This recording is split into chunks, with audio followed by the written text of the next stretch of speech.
नमस्कार मित्रांनो, मी धनश्रीज किचन मध्ये आपल्या सर्वांचं मनापासून स्वागत आहे। तर आजच्या व्हिडिओमध्ये आपण पाहणार आहोत मेथीचे लाडू। शरीराला थंडीमध्ये ऊब देण्यासाठी अतिशय उपयुक्त असे हे लाडू आहेत। तर आता सर्वप्रथम आपण कढईमध्ये बारीक मेथी घेणार आहोत। ही मेथी आपल्याला बारीक गॅसवरच 2 ते 3 मिनिटं लालसर रंगावर येईपर्यंत भाजून घ्यायची आहे। त्यानंतर पूर्ण गार करून मिक्सरच्या भांड्यामध्ये आपल्याला ही मेथी बारीक पावडर करून घ्यायची आहे।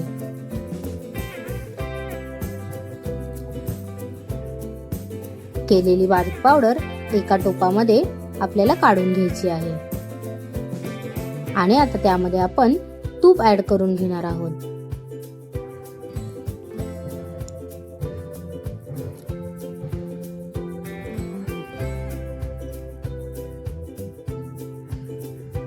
आता हे मिश्रण आपल्याला व्यवस्थितरित्या एकजीव करून घ्यायचं आहे।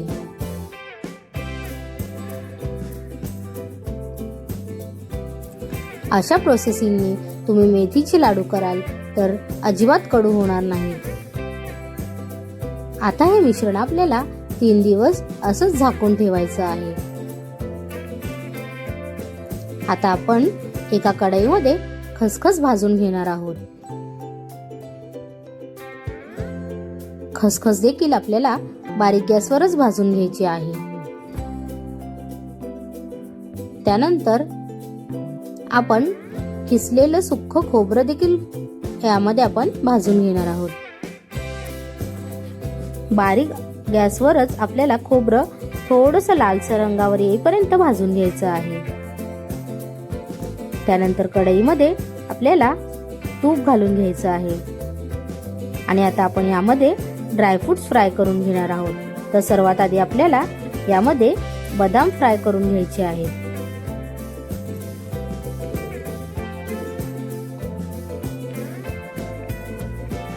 थोडेसे लालसर रंगावर आल्यानंतर 2 ते 3 मिनिटांनी आपल्याला ते काढून घ्यायचे आहेत। आता आपण यामध्ये काजू फ्राय करून घेणार आहोत।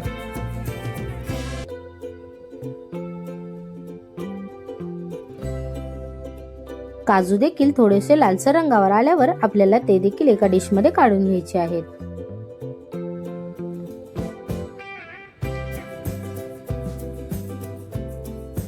आता आपण अक्रोड भाजून घेणार आहोत।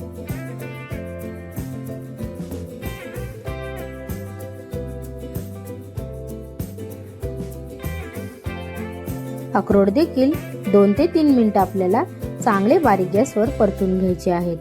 आता आपण अक्रोड काढून घेणार आहोत। आपल्या आवडीनुसार आपण यामध्ये भोपळ्याच्या बिया आणि वेगवेगळ्या प्रकारचे सीड्स देखील आपण ऍड करू शकतो। आता आपण खजूरची पावडर भाजून घेणार आहोत।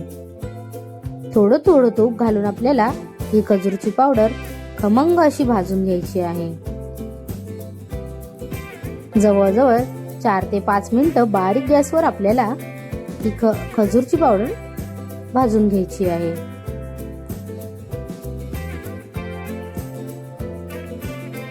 खजूरची पावडर जितकी खरपूस आपण भाजू तितकी लाडवाला टेस्ट छान येते।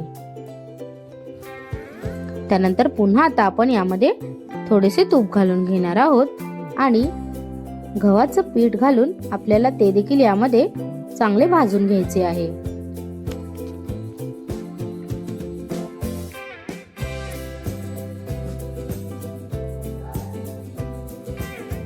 गव्हाचं पीठ अगदी मंद आचेवर आपल्याला 7 ते 8 मिनिटं आपल्याला हे भाजून घ्यायचं आहे।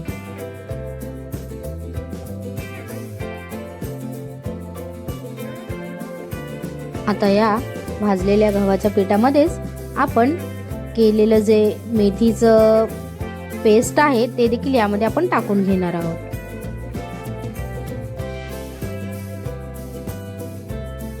मुरवलेली मेथी यामध्ये ऍड केल्यानंतर पुन्हा आपल्याला हे मिश्रण भाजून घ्यायचं आहे।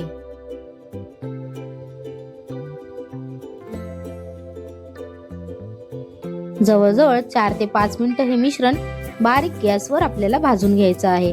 म्हणजे सुरुवातीचे 8 मिनिटं आणि त्यानंतर 5 ते 6 मिनिटं आपल्याला हे मिश्रण व्यवस्थित भाजून घ्यायचं आहे।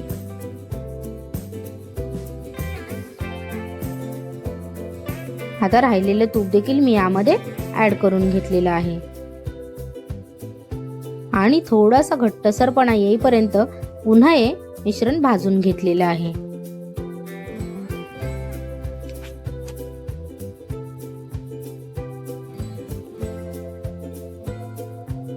आता हे मिश्रण आपलं व्यवस्थितरित्या थोडंसं दाटसर देखील झालेलं आहे आणि आता आपण हे एका परातीमध्ये काढून घेणार आहोत। त्यानंतर पुन्हा एकदा कढईमध्ये तूप घालून आपल्याला डिंक देखील तळून घ्यायचा आहे।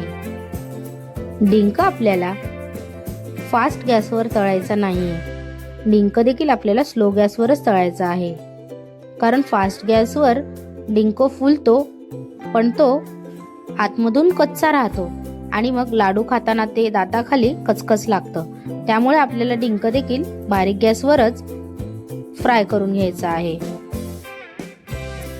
आता डिंक आपला इथे तळून झालेला आहे आणि आपण तो काढून घेणार आहोत।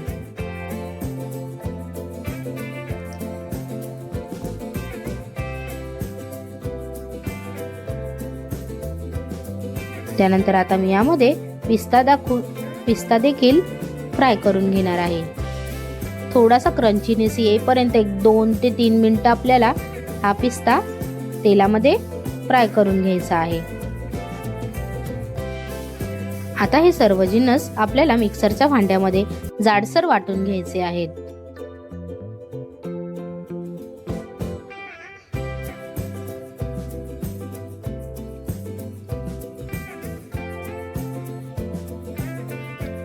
आता जे आपण गव्हाचं काढलेलं पीठ आहे त्या पिठामध्येच आपण हे ड्रायफ्रूट्स ऍड करून घेणार आहोत।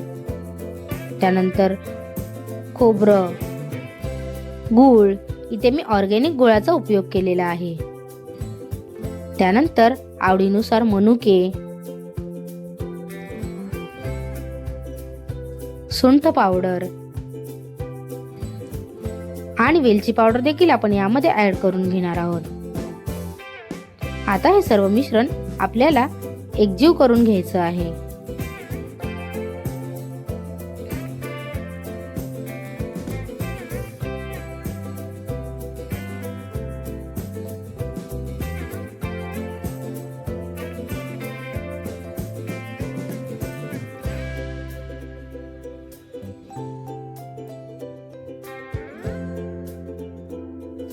आणि आता आपण याचे लाडू वळून घेणार आहोत।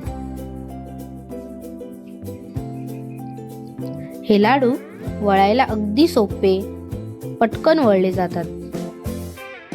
आता हे लाडू वळून यावर मी पिस्ता लावून घेणार आहे।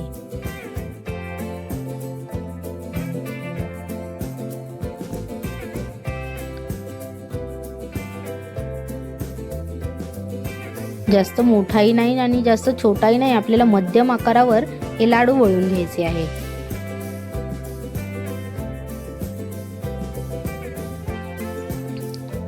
एक एक करून असे आपल्याला सर्व लाडू इथे वळवून घ्यायचे आहेत। अशा प्रकारे आपले मेथीचे लाडू येथे तयार झालेले आहेत। तर तुम्हाला आमची ही मेथीच्या लाडूची रेसिपी आवडली असेल तर नक्कीच धनश्रीज किचनला लाईक करा, शेअर करा आणि सबस्क्राईब करा। धन्यवाद।